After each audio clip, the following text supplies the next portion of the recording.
Salam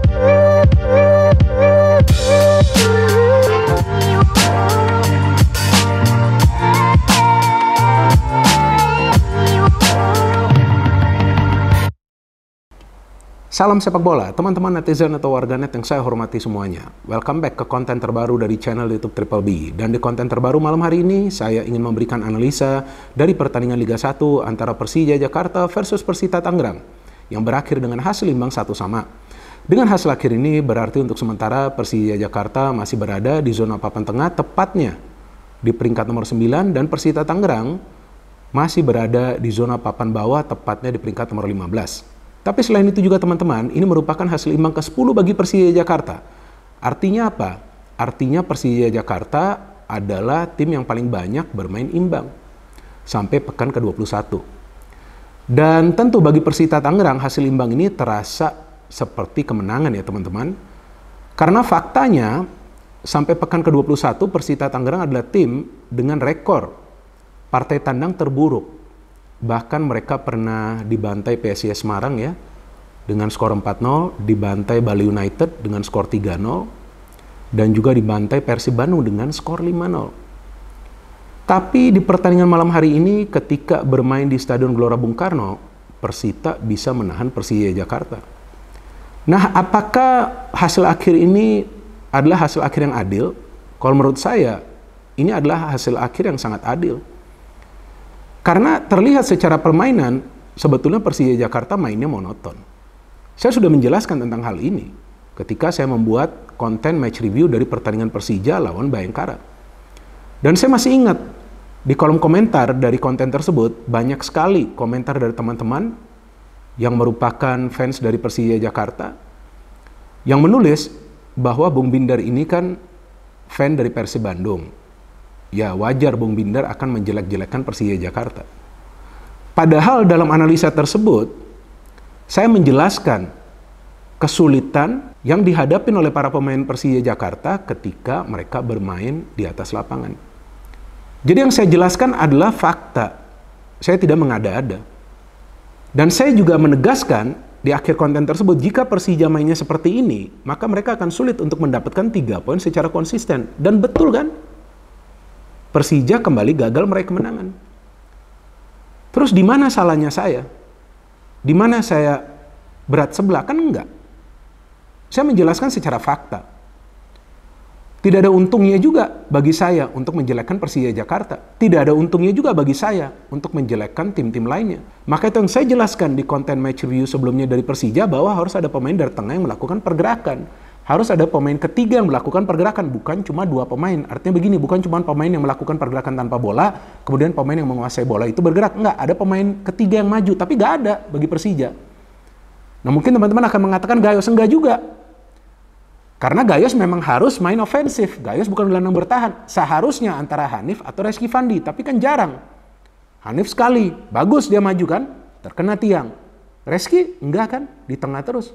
Padahal harus ada shifting of position, harus pergerakan yang mobile. Kalau enggak, gimana caranya Persija bisa meraih kemenangan?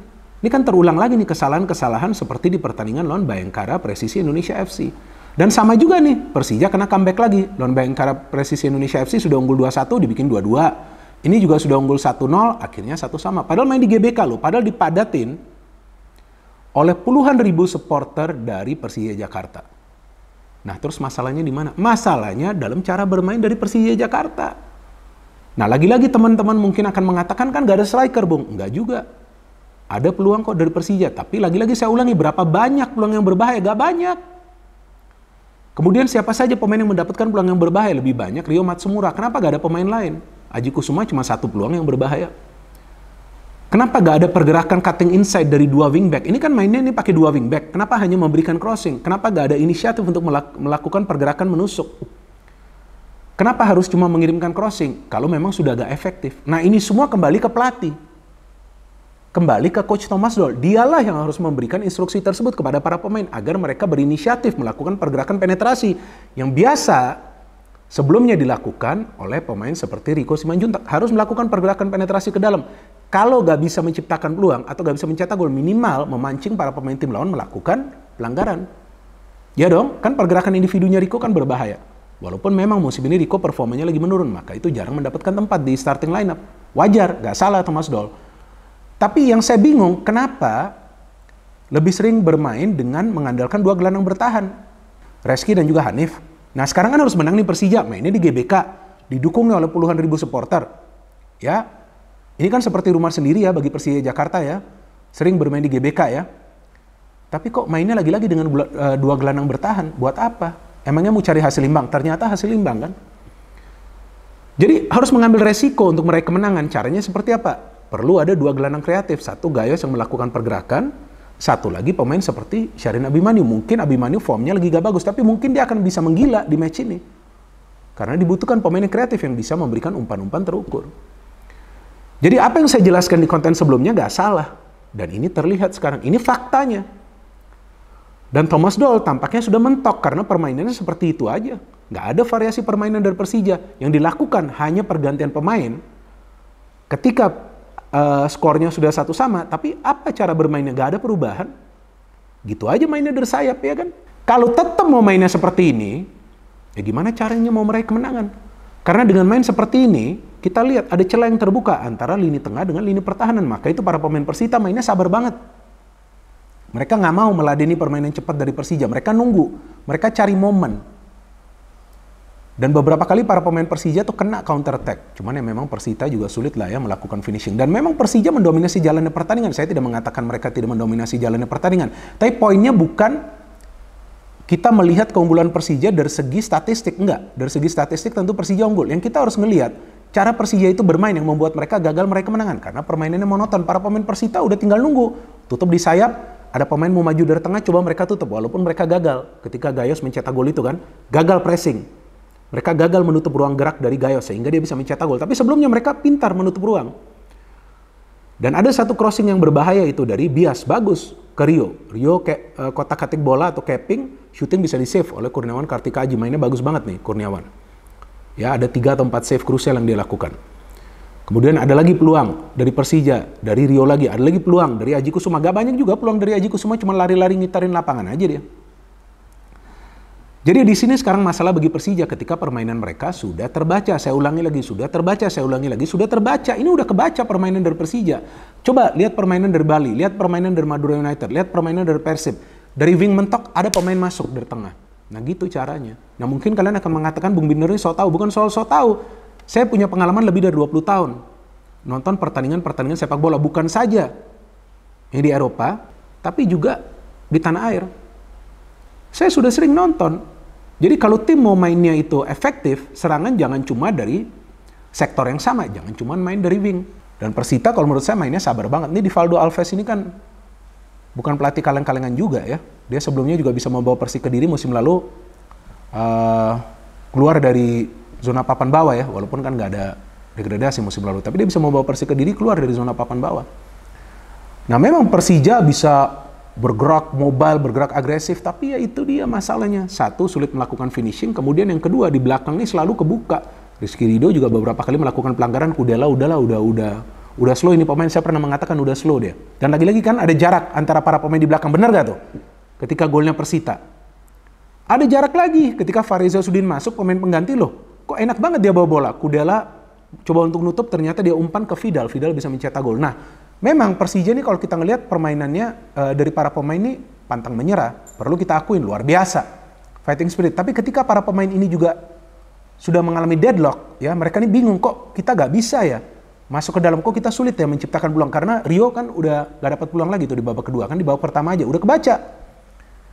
Nah, tapi pada saat babak kedua dimulai, nah memang Coach Thomas Doll ngelihat bahwa dia perlu melakukan perubahan. Raihan masuk, kalau nggak salah menggantikan Aji Kusuma. Raihan bisa memberikan umpan, Gayos skor gol.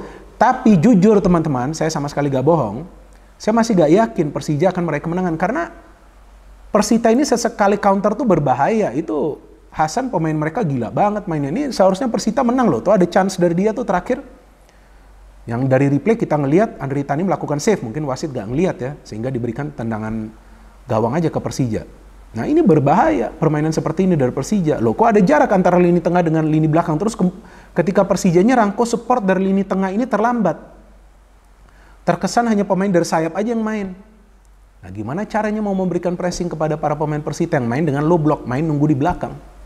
Dan Gayos golnya cakep, saya gak bilang golnya berbau keberuntungan. Bagus, Raihan memberikan umpan, dia gol 1-0, dia skor, ya kan? Bagus, tapi habis itu apa yang Persija lakukan? Mainnya sama lagi, kiri kanan, udah. Tengah ini mana? Dari tengah yang bergerak gak ada. Jadi kalaupun tadi Persija menang, bukan menjadi jaminan bahwa mereka next match akan menang. Enggak, karena permainannya sudah kebaca. Apalagi di belakang, aduh kok lamban banget ya untuk melakukan recovery ya. Dan akhirnya Persita dengan pemain pengganti mereka, Fareza Sudin, liak-liuk di dalam kotak penalti, kayak para pemain Persija kok pada takut sama dia. Gak ada challenge ya, memang beresiko, tapi kenapa gak ada challenge gitu? Paling nggak untuk menutupi ruang geraknya. Akhirnya dia memberikan umpan, Vidal mencetak gol. Waktu Vidal mencetak gol ya, saya gak yakin Persija akan meraih kemenangan, apalagi langsung 3 pergantian pemain. Ya kan, emangnya bisa langsung nyetel? Kan belum tentu juga. Ya akhirnya hasil imbang ini menurut saya adalah hasil yang adil.